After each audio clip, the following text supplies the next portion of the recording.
Bismillahirrahmanirrahim. Assalamualaikum warahmatullahi wabarakatuh. Perkenalkan, nama saya Ovian Wandari.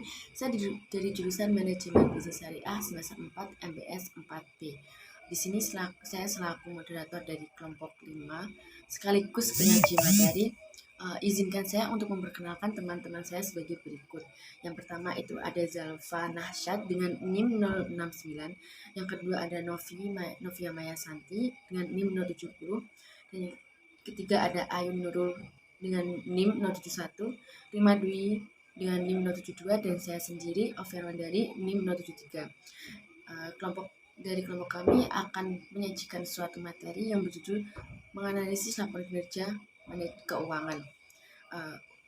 Pengertian dari laporan keuangan itu sendiri adalah menurut Bambang Rianto pada tahun 2012, laporan finansial atau financial statement adalah memberikan ikhtisar atau atas keadaan suatu perusahaan, di mana neraca yang mencerminkan nilai aktiva, uang dan modal sendiri, dan laporan rugi dan laba mencerminkan atas hasil yang telah dicapai selama periode tertentu. Dari analisis atau pengertian laporan keuangan itu memberikan suatu tujuan di mana penyusunan laporan keuangan dapat diterapkan dengan tujuan yaitu sebagai penyedia atas informasi yang berhubungan dengan posisi, kinerja, dan perubahan posisi keuangan suatu perusahaan yang bermanfaat sebagai pengambilan keputusan ekonomi perusahaan. Laporan keuangan disusun dengan maksud untuk mendapatkan gambaran atas kemajuan dari laporan keuangan secara periodik dalam perusahaan. Bahkan pencatatan atas yang telah dilakukan dalam penyusunan laporan keuangan dilakukan sesuai dengan prinsip-prinsip akuntansi yang telah berlaku. Nah, ini materi poin A dan poin B. Untuk materi selanjutnya akan dijelaskan oleh pemateri selanjutnya. Terima kasih. Assalamualaikum warahmatullahi wabarakatuh. Sebelumnya perkenalkan, nama saya Ayun Nurul Mahmudah. Di sini saya selaku pemateri kedua akan menyampaikan materi tentang prinsip-prinsip laporan keuangan. Yang pertama yaitu accounting entity atau entitas. Yang menjadi fokus perhatian akuntansi adalah entitas, yaitu pencatatan transaksi keuangan suatu lembaga tertentu atau pelaporan aset yang dimiliki oleh suatu perusahaan tertentu. Yang kedua, going concern atau kontinuitas operasi. Artinya, dalam penyusunan laporan keuangan harus dianggap bahwa sebuah usaha akan beroperasi secara konsisten dan berkesinambungan, kecuali jika usaha atau bisnis tersebut mempunyai masalah yang bisa menyebabkan pemberhentian bisnis. Yang ketiga, measurement atau pengukuran. Pada prinsip ini, laporan keuangan digunakan sebagai media pengukuran sumber-sumber ekonomi dan kewajiban. Pencatatan transaksi keuangan ini mengukur nilai suatu aset, kewajiban, modal, hasil, dan biaya. Yang keempat, time period atau periode waktu. Artinya, laporan keuangan sebuah perusahaan dibatasi oleh periode tertentu. Tujuannya agar laporan keuangan yang dihasilkan mudah untuk diketahui dan terukur dengan lebih baik. Yang kelima, monetary unit. Maksudnya, pengukuran yang dipakai dalam akuntansi adalah dalam bentuk ukuran moneter atau uang. Semua transaksi perusahaan dilaporkan dalam bentuk nilai uang. Yang keenam, akrual, yaitu penentuan pendapatan dan biaya dari posisi harta dan kewajiban ditetapkan berdasarkan kejadiannya tanpa melihat apakah transaksi pembayaran atau penerimaan kas telah dilakukan atau belum. Penentuannya bukan keterlibatan kas, tetapi didasarkan pada faktor legalnya, apakah memang sudah merupakan hak atau kewajiban perusahaan atau belum. Kalau sudah, harus dicatat tanpa menunggu pembayaran atau penerimaan kas. Yang ketujuh, exchange price atau harga pertukaran. Nilai yang terdapat dalam laporan keuangan didasarkan pada harga pertukaran pada saat terjadinya transaksi. Jadi, jika pencatatan transaksi keuangan atas sebuah barang sudah didapatkan oleh sebuah perusahaan, maka pencatatan keuangannya berdasarkan pada berbagai biaya yang telah dikeluarkan. Jika terdapat proses tawar-menawar, maka harga yang dicatat adalah harga yang menjadi kesepakatan kedua belah pihak. Yang kedelapan, approximation atau penaksiran. Dalam akuntansi tidak dapat dihindarkan penaksiran-penaksiran, seperti taksiran umur, taksiran harga, jumlah penyisian piutang ragu, kerugian, dan sebagainya. Selanjutnya yang kesembilan yaitu judgment atau pertimbangan. Dalam menyusun laporan keuangan, banyak diperlukan pertimbangan-pertimbangan berdasarkan keahlian, baik pertimbangan memilih alternatif prinsip maupun pemilihan cara penyajian dalam laporan keuangan. Yang ke-10, general purpose atau ditujukan untuk umum. Informasi yang disajikan dalam laporan keuangan yang dihasilkan oleh akuntansi keuangan ditujukan kepada pemakai secara umum, bukan pemakai khusus. Tidak ditujukan khusus kepada banker, investor, kreditor, analisis, manajemen, atau karyawan. Dan yang terakhir adalah interrelated statement atau laporan yang sangat terkait. Neraca, laba rugi, laporan sumber, dan penggunaan kas yang mempunyai hubungan sangat erat dan berkaitan. Angka dari neraca dan laba rugi saling terkait. Hal ini merupakan salah satu alat kontrol akuntansi sehingga tidak mudah melakukan rekayasa laporan.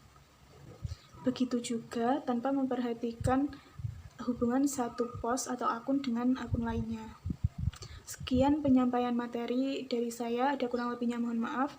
Wassalamualaikum warahmatullahi wabarakatuh. Baik, saya akan menjelaskan poin yang selanjutnya, yaitu yang A, analisis laporan keuangan. Yang pertama, pengertian analisis laporan keuangan, yaitu kegiatan menganalisa laporan keuangan. Analisis ini lahir dari suatu konsep dan sistem akuntansi keuangan. Dengan memahami sifat dan konsep akuntansi keuangan, maka akan lebih mengenal sifat dan konsep laporan keuangan sehingga dapat menjaga kemungkinan salah tafsir terhadap informasi yang diberikan melalui laporan keuangan, yang pada akhirnya kesimpulan yang didapat akan lebih akurat. Analisis laporan keuangan dilakukan untuk mencapai beberapa tujuan, yaitu yang A, untuk mengetahui perubahan posisi keuangan perusahaan pada suatu periode tertentu, baik aktiva, kewajiban, dan modal maupun hasil usaha yang telah dicapai untuk beberapa perusahaan. Yang B, untuk mengetahui kelemahan dan kekuatan apa saja yang dimiliki oleh perusahaan. Yang C, untuk mengetahui langkah-langkah perbaikan apa saja yang perlu dilakukan ke depannya. Yang D, untuk melakukan penilaian atau evaluasi kinerja manajemen ke depan. Yang poin selanjutnya yaitu yang kedua, metode dan analisis laporan keuangan. Tujuan penentuan metode dan teknik analisis yang tepat adalah agar laporan keuangan tersebut dapat memberikan hasil yang maksimal. Selain itu, para pengguna hasil analisis tersebut dapat dengan mudah untuk menginterpretasikannya. Sebelum melakukan analisis laporan keuangan, diperlukan langkah-langkah atau prosedur tertentu. Yang pertama, mengumpulkan data keuangan dan pendukung yang diperlukan selengkap mungkin. Yang kedua, melakukan perhitungan dengan rumus tertentu sesuai dengan standar yang biasa digunakan secara cermat dan teliti. Yang ketiga, melakukan perhitungan dengan memasukkan angka-angka yang ada dalam laporan keuangan. Yang keempat, memberikan interpretasi terhadap hasil perhitungan dan pengukuran yang telah dibuat. Yang kelima, membuat laporan tentang posisi keuangan perusahaan. Yang terakhir, memberikan rekomendasi yang dibutuhkan sehubungan dengan hasil analisis tersebut. Di samping metode yang digunakan untuk menganalisis laporan keuangan, terdapat beberapa macam teknik laporan keuangan yang dapat digunakan. Yang pertama, analisis perbandingan antara laporan keuangan. Yang kedua, analisis tren. Yang ketiga, analisis persentase per komponen. Yang keempat, analisis sumber penggunaan dana. Yang kelima, analisis sumber dan penggunaan kas. Yang keenam, analisis rasio. Yang ketujuh, analisis kredit. 8, analisis laba kotor. Yang terakhir, analisis titik pulang kotor atau titik imbus. Baik, poin selanjutnya yang ketiga yaitu analisis perbandingan laporan keuangan. Analisis perbandingan laporan keuangan dapat dilakukan dengan dua model. Yang pertama, analisis horizontal. Yang kedua, analisis vertikal. Analisis horizontal, analisis ini yang dibandingkan adalah laporan keuangan untuk beberapa periode. Analisis vertikal hanya membandingkan satu pos dengan pos yang lain dalam satu laporan keuangan dan hanya meliputi satu periode laporan keuangan. Itulah tadi penjelasan dari saya. Materi selanjutnya akan dijelaskan oleh Mbak Rima. Terima kasih. Materi yang selanjutnya yaitu tentang jenis-jenis rasio keuangan. Yang pertama yaitu rasio likuiditas, yaitu rasio yang menggambarkan kemampuan perusahaan dalam memenuhi kewajiban atau utang jangka pendek Artinya apabila ditagih, perusahaan akan mampu membayar kewajiban atau utang, terutama yang sudah jatuh tempo. Rasio likuiditas terdiri dari rasio lancar, rasio sangat lancar, rasio kas, rasio perputaran kas, dan inventory to net working capital. Kemudian yang kedua, rasio solvabilitas, yaitu rasio yang digunakan untuk mengukur sejauh mana aktiva perusahaan dibiayai dengan utang, atau seberapa besar beban utang yang ditanggung perusahaan dibanding dengan aktivanya. Jenis-jenis rasio solvabilitas yaitu yang pertama debt ratio, yang kedua debt to equity ratio, yang ketiga long term to equity ratio, yang keempat yaitu time interest earned, dan yang kelima lingkup biaya tetap. Kemudian jenis rasio yang ketiga yaitu rasio aktivitas, yaitu rasio yang digunakan untuk mengukur efektivitas perusahaan dalam menggunakan aktiva yang dimilikinya, atau untuk mengukur tingkat efisiensi pemanfaatan sumber daya perusahaan. Jenis-jenis rasio aktivitas yaitu yang pertama perputaran piutang, yang kedua hari rata-rata penagihan piutang, yang ketiga perputaran sediaan, yang keempat perputaran modal kerja, yang kelima perputaran aktiva tetap, dan yang keenam perputaran aktiva. Kemudian jenis rasio yang keempat yaitu rasio profitabilitas, atau rasio yang digunakan untuk menilai kemampuan perusahaan dalam memperoleh keuntungan. Jenis-jenis rasio profitabilitas yaitu yang pertama profit margin, yang kedua hasil pengembalian investasi, yang ketiga hasil pengembalian ekuitas, dan yang keempat rasio laba per lembar saham. Kemudian jenis rasio yang kelima yaitu rasio pertambahan, yaitu rasio yang menggambarkan kemampuan perusahaan dalam mempertahankan posisi ekonominya di tengah pertumbuhan perekonomian dan sektor usahanya. Kemudian jenis yang keenam yaitu rasio penilaian, yaitu rasio yang memberi ukuran kemampuan manajemen dalam menciptakan nilai pasar usahanya di atas biaya investasi, seperti A. Rasio harga saham terhadap pendapatan, dan yang B. Rasio nilai pasar saham terhadap nilai buku. Saya akan melanjutkan materi selanjutnya, yaitu pendekatan dengan sistem DuPont.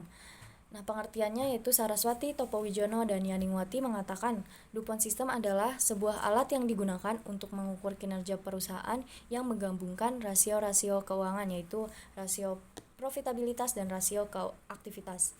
Nah, rasio analisis DuPont System itu ada 3. Yang pertama net profit margin.